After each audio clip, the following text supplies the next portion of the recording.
भारत के गृह मंत्री अमित शाह, जिसको सभी लोग बेहतरीन तरीके से जानते हैं, वो सिर्फ अपने देश में नहीं बल्कि दुनिया में प्रसिद्ध है। दुनिया के लोग उसे जानते हैं। और आज हमारे देश के माननीय प्रधानमंत्री से नरेंद्र मोदी जी हो, या फिर रक्षा मंत्री राजनाथ सिंह हो, या फिर भाजपा के अध्यक्ष जेपी नड्डा हो, ये सभी गृह मंत्री अमित शाह के कार्य से काफ़ी खुश रहते हैं। और यही कारण है कि गृह मंत्री अमित शाह उसके इतने करीबी हैं। अमित शाह का जन्म 22 अक्टूबर 1964 ईस्वी को मुंबई में हुआ था। ऐसे में आज हम आपको अमित शाह की पूरी कहानी बताएंगे, क्योंकि इसमें प्रश्न उठता है कि आखिर माननीय प्रधानमंत्री से नरेंद्र मोदी जी को अमित शाह जैसे गृह मंत्री कैसे मिले। तो इसी को लेकर के आज हम अमित शाह की पूरी कहानी बताएंगे। उनका बचपन कैसा रहा, वह कब प्रधानमंत्री नरेंद्र मोदी से पहली बार मिले, और कैसे मोदी शाह की दोस्ती बढ़ी, और उनका राजनीतिक सफर कैसा रहा। तो आइए वीडियो में एंड तक जरूर बने रहिएगा। आज उनकी पूरी कहानी को हम डिटेल में बताने का प्रयास करेंगे। मुंबई में जन्मे अमित शाह के दादा मनसा के नगर सेठ हुआ करते थे। पिता अनिल चंद्र शाह का नाम बीपीसी पाइप के बड़े व्यापारियों में शामिल रहा। महेशारना में स्कूलिंग पूरी करने के बाद शाह बायोकेमिस्ट्री की पढ़ाई करने के लिए अहमदाबाद पहुंचे। यहाँ उन्होंने सीयू शाह साइंस कॉलेज में दाखिला लिया। शाह ने यहाँ से बायोकेमिस्ट्री में बीएससी की पढ़ाई पूरी की। इसके बाद अपने पिता के व्यवसाय में हाथ बटाने लगे। शाह ने इस दौरान अहमदाबाद की ओर से जो है ऑपरेटिव बैंकों में स्टॉक ब्रोकर की भी काम किया। बात करें उनके राजनीतिक से कब जुड़े अमित शाह, तो अमित शाह गुजराती व्यवसायी परिवार से ताल्लुक़ रखते थे और शुरू से ही वह राष्ट्रीय स्वयं सेवक यानी कि आरएसएस से जुड़े रहे। बचपन में वह संघ की शाखाओं में जाया करते थे। कॉलेज के समय में भी वह संघ से जुड़े रहे। यहाँ 1982 में पहली बार उनकी मुलाकात माननीय प्रधानमंत्री श्री नरेंद्र मोदी से हुई। उस वक्त मोदी संघ के प्रचारक हुआ करते थे और युवाओं से जुड़ी गतिविधियां का दायित्व उनके पास था। संघ के दायरे से बाहर आते हुए 1983 से शाह ने छात्र राजनीति की शुरुआत की। तब उन्होंने अखिल भारतीय विद्यार्थी परिषद यानी कि एबीवीपी ज्वाइन कर ली थी। 4 साल बाद 1987 में शाह भारतीय जनता पार्टी युवा मोर्चा से जुड़ गए। इसके 1 साल बाद ही नरेंद्र मोदी भी संघ के दायित्व से बाहर निकल करके भाजपा के साथ जुड़ गए थे। भाजपा युग्मों में अमित शाह ने खूब मेहनत की। Ward secretary, taluka secretary, state secretary से उपाध्यक्ष और महासचिव तक का सफर पूरा किया। शाह की सबसे बड़ी खूबी उनके मैनेजमेंट का तरीका है। 1991 में जब लाल कृष्ण अडवाणी जी जो गांधीनगर सीट से लोकसभा चुनाव लड़ने पहुंचे, तो शाह ने चुनाव प्रबंधक की बड़ी जिम्मेदारी निभाई। 1995 में पहली बार भाजपा ने गुजरात में सरकार बनाई। तब गुजरात के ग्रामीण इलाके में कांग्रेस काफी मजबूत हुआ करती थी। उस दौरान नरेंद्र मोदी और अमित शाह की जोड़ी ने गांव-गांव में जाकर के भाजपा को मजबूत बनाया। दोनों ने 8000 से ज्यादा गांव में दूसरे नंबर के कद्दावर नेताओं को पार्टी से जोड़ा। ये वो लोग थे जो ग्राम प्रधान चुनाव में हार गए थे, लेकिन दूसरे नंबर पर थे। इससे गांव-गांव में भाजपा का एक मजबूत नेटवर्क बन गया। 1999 में अमित शाह अहमदाबाद जिला को ऑपरेटिव बैंक के अध्यक्ष चुने गए। उस दौरान इस चुनाव में जातियों का दबदबा हुआ करता था।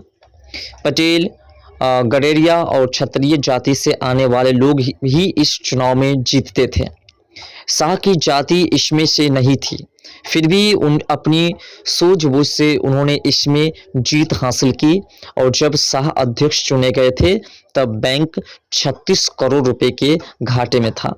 अमित शाह ने 1 साल के अंदर इस घाटे को मुनाफे में बदल दिया और 27 करोड़ का फायदा हुआ। आज की डेट में ये बैंक 250 करोड़ से भी ज्यादा फायदे में है। मोदी और शाह की जोड़ी ने गुजरात में कांग्रेस को हर तरफ से कमजोर किया। राजनीतिक नुकसान पहुंचाने के बाद दोनों की जोड़ी ने राज्य की खेल समितियों से भी कांग्रेसियों को बाहर करना शुरू कर दिया। Gujarat state chess associations, Gujarat cricket associations, Gujarat state financial corporations के महत्वपूर्ण पदों की जिम्मेदारी भी संभाली। और पहली बार 1997 में शाह ने गुजरात विधानसभा का उपचुनाव सरखेल सीट से लड़ा और जीत हासिल की। इसके बाद 2012 तक लगातार वह इस सीट से चुनाव जीतते रहे। 2002 में जब गुजरात में नरेंद्र मोदी मुख्यमंत्री बने तो उन्होंने अमित शाह को अपनी कैबिनेट में शामिल कर लिया। उस वक्त शाह सबसे कम उम्र के मंत्री थे जिसके पास कई अहम विभाग थे।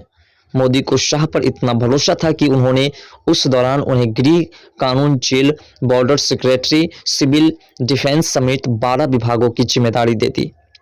इसके बाद शाह कई विवादों में भी रहे। उन पर गुजरात दंगे के दौरान फर्जी एनकाउंटर कराने का आरोप लगा। इसके अलावा भी कई तरह के गंभीर आरोप का सामना करना पड़ा। फिर जब केंद्र में बनी सरकार चाणक्य हो गए शाह जी, तो तब की कहानी। 2014 में जब केंद्र में भाजपा की सरकार बनी तो नरेंद्र मोदी प्रधानमंत्री बन गए। पीएम मोदी अपने साथ अमित शाह को भी राष्ट्रीय राजनीति में लेकर के आए। शाह को उस दौरान भाजपा का नया राष्ट्रीय अध्यक्ष बनाया गया। वह राज्यसभा के सांसद भी बनाए गए। इसके बाद लगातार 2 बार शाह पार्टी के अध्यक्ष रहे। अमित शाह के राष्ट्रीय अध्यक्ष रहते हुए 10 से ज्यादा राज्यों में भाजपा की सरकार बनी। 2014 से 16 के बीच महाराष्ट्र, हरियाणा, जम्मू कश्मीर, झारखंड और असम में भाजपा की सरकार बनी। हालांकि बिहार और दिल्ली में जरूर पार्टी को हार का सामना करना पड़ा, लेकिन 2017 में उत्तर प्रदेश में भाजपा बहुमत के साथ सरकार बनाने में कामयाब हुई। उत्तराखंड में भी भाजपा को बड़ी जीत मिली। इसके बाद गुजरात, हिमाचल प्रदेश में भी भाजपा की सरकार बन गई। मार्च 2018 में पहली बार कम्युनिस्ट के प्रभाव वाले नॉर्थ ईस्ट राज्य त्रिपुरा पर भाजपा का कब्जा हो गया। इसके अलावा नागालैंड, मेघालय में भी भाजपा सहयोगी पार्टी के रूप में सरकार में शामिल हुई। और 2019 लोकसभा चुनाव में भी शाह की अगुवाई में ही भाजपा ने लड़ा और धमाकेदार जीत हासिल की।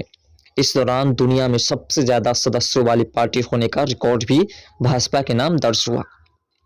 गृह मंत्री रहते हुए जो फैसले लिए उस फैसले पर भी हम चर्चा करेंगे। 30 मई 2019 को जब मोदी सरकार के दूसरे कार्यकाल की शुरुआत हुई तो अमित शाह भी मंत्रिमंडल में शामिल हो गए। तब अमित शाह को गृह मंत्रालय की जिम्मेदारी दी गई और शाह के गृह मंत्री रहते हुए ही भाजपा ने जम्मू कश्मीर से अनुच्छेद 370 हटाया और जम्मू कश्मीर, लद्दाख को अलग अलग केंद्र शासित प्रदेश बना दिया। 2019 में शाह ने एनआरसी और सीएए को लेकर के संसद में बिल पेश किया। इसको लेकर के देश भर में खूब हंगामा हुआ। इसी साल शाह ने क्रिमिनल प्रोसीजर बिल भी पास कराया। 1987 में अमित शाह की शादी सोनल शाह से हुई। दोनों के एक बेटे हैं, जय शाह। जय इस वक्त एशियन क्रिकेट काउंसिल के अध्यक्ष हैं। इसके अलावा बीसीसीआई के सचिव भी हैं। जय का जन्म 22 सितंबर 1988 को हुआ था। शाह की 6 बहनें हैं, जिनमें 2 शिकागो में रहती है और सभी बहनें चर्चा से दूर रहती है। कोई भी राजनीतिक से सफर या राजनीतिक से ताल्लुकात नहीं रखते हैं। अमित शाह जिस प्रकार से देश के लिए कार्य किए, अमित शाह ने जिस प्रकार से अपने देश के विकास को लेकर के चर्चाएं में आए, जिस प्रकार से अमित शाह ने नए नए कानून पारित किए, जिस प्रकार से अमित शाह ने नए नए तरीके से उन तमाम राज्यों को मुक्ति दिलाई जहां पर क्रिमिनल का राज चलता था, ऐसे में अमित शाह एक ऐसे ब्रांड बन चुके हैं, एक ऐसे पहचान बन चुके हैं जिसकी आलोचना कोई नहीं कर सकते हैं। बस अमित शाह की यही जीवनी है। अमित शाह की मुलाकात कैसे प्रधानमंत्री जी से हुए ये भी आपने डिटेल्स में समझ लिया। अगर वीडियो पसंद आया हो तो अमित शाह की इस जीवनी को लेकर के, माननीय प्रधानमंत्री से मुलाकात को लेकर के तमाम जगहों पर इस वीडियोस को शेयर करने की कोशिश करें। वीडियो पसंद वीडियो को लाइक कर अपने दोस्तों में शेयर करके, चैनल पर नहीं तो चैनल को सब्सक्राइब जरूर कर लीजिएगा। तो दोस्तों मिलते हैं नेक्स्ट वीडियो साथ, तब तक के लिए बाय। जय हिंद, जय भारत, जय बिहार, जय मिथिला, जय सनातन।